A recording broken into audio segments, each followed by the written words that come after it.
ایک محفل میں گلوکار شہزاد رائے اپنے بارے میں گفتگو کرتے ہوئے بڑے فخر سے کہہ رہا تھا کہ کنسرٹ میں ہمیں سننے ہزاروں لوگ آ جاتے ہیں۔ بازار میں جائیں تو ان گنت نگاہیں ہمارا تعاقب کرتی ہیں۔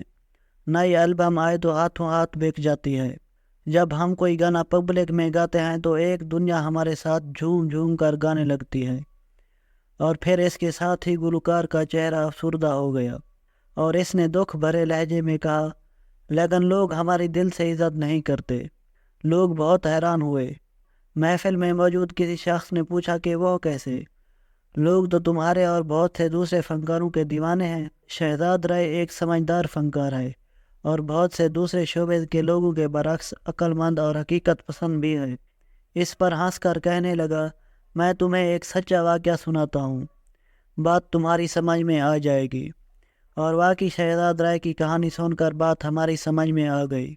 شہزاد رائے نے کہا، چند سال پہلے پنجاب کے ایک بہت بڑے زمیندار کے گھر پر فنکشن تھا۔ غالباً زمیندار صاحب کے بیٹے کی شادی تھی۔ مجھ سمیت کئی دوسرے فنکاروں اور گلوکاروں کو بھی مدعو کیا گیا تھا۔ جن کو بھی بلایا گیا سب پہنچے، کیونکہ پیسہ منہ مانگا دیا جا رہا تھا۔ کئی چھوٹی موٹی محفلیں چودھری صاحب کے فنکشن میں شرکت کے لیے منسوخ کی گئیں۔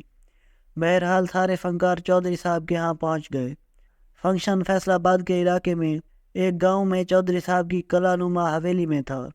چودھری صاحب خود ہمارے استقبال کو آئے اور حویلی کی ہی ایک بالائی منزل پر ہمارے قیام کا اس قدر شاندار بندوبست کیا گیا تھا کہ اس جیسا کسی 5 اسٹار ہوٹل میں بھی نہ ہوگا۔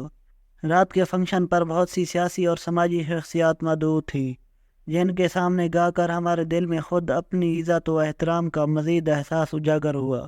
زمیندار صاحب کے لوگوں نے بھی ہماری خدمت میں کوئی کسر نہ چھوڑی۔ رات گئے فنکشن ختم ہونے کے بعد جب ہم سونے کے لیے گئے تو ہم خود اپنی نظروں میں پہلے سے کہیں زیادہ قدور ہو چکے تھے۔ میری آنکھ صبح صبح کھل گئی۔ میں اٹھ کر کھڑکی کے پاس آ کھڑا ہوا اور باہر کے دل فریب منظر کا نظارہ کرنے لگا۔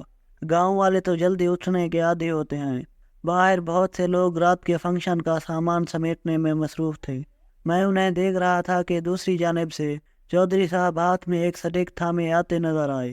غالباً باغیچے میں مارننگ واک سے واپس آ رہے تھے۔ میں اس منظر سے لطف اندوز ہو رہا تھا کہ چودھری صاحب کی آواز سنائی دی، اوئے رحمان، کنجرا دے چاہ ناشتے دا انتظام تے ٹھیک ہو گیا ہے نا؟ ہاں جی چودھری صاحب، تسی فکر نہ کرو، کوئی شکایت دا موقع نہیں ملے گا۔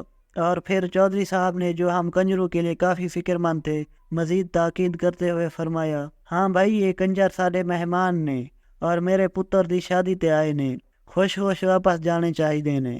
شہزاد رائے کہتے ہیں کہ یہ تھی ہماری عزت ان کی نظر میں۔ ہمیں ڈھیروں پیسہ ملا، خوب خدمت ہوئی، جو شاید وہاں کی ریت تھی، لیکن ان کی نظروں میں ہم ایک کنجر کے علاوہ کچھ نہیں تھے۔ اور کنجر تو کنجر ہی ہوتا ہے۔ لوگ بس ہمارے سامنے ایکٹر، فنکار، گلوکار، موسیقار یا کوئی بھی نام دے دیتے ہیں، لیکن دل میں کنجر کے لیے کوئی عزت نہیں ہوتی۔ عزت تو اللہ جل جلالہ نے اپنے دین میں رکھی ہے، لیکن ہم لوگ دوسرے کاموں میں تلاش کرتے ہیں۔ اگر ویڈیو پسند آئی ہو تو اسے لائک کر دیں اور چینل کو بھی لازمی سبسکرائب کر دیں۔ شکریہ۔